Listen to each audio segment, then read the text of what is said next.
সুপ্রভাত। প্রমীলা মুখার্জি মিনি ব্লগই বলতে পারো। সকালবেলায় বাজার যাচ্ছি, বেথর ট বাজার। তো দুদিন আমরা নিরামিষ খাই, সোম মঙ্গল আর শনিবার, 3 দিন। তো দুদিন নিরামিষ খাওয়ার পর এখন মাছ কিনতে যাচ্ছি।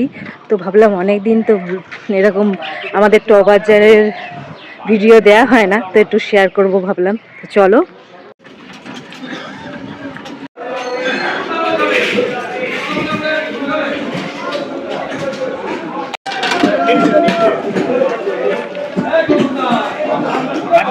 হ্যাঁ, কেটে দিই।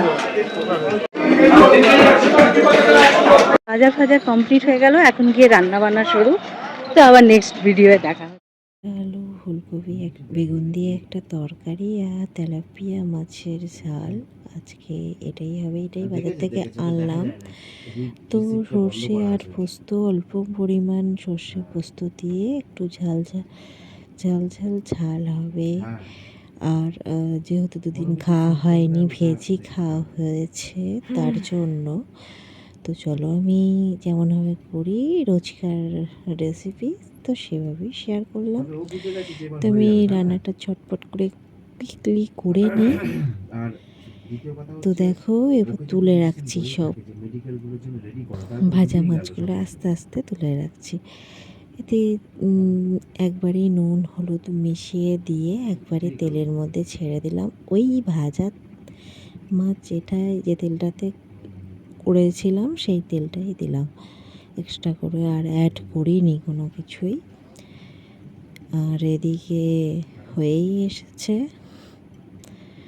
এই যে রান্না। আর তারপর এই যে একটা ভেজ টাইপের রান্না হচ্ছে, ফুলকপি বেগুন আলু দিয়ে ডাঁটা। এই টাইমটা তো খাওয়ার ভীষণই উপকারী। আর আমরা বাঙালিরা একটু মাছ এটা খেতে পছন্দ করি। তো আমি হিন্দি হয়তো সঠিক না বললেও আমি কিন্তু হিন্দি সম্পূর্ণই বুঝি।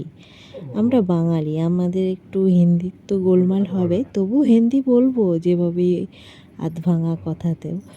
তো যাই হোক, যাদের ভালো লাগবে দেখবে। তো এই বলে আজকে ব্লগটা শেষ করছি। ভালো থেকো, সুস্থ থেকো, টাটা। নেক্সট ব্লগে দেখা হবে।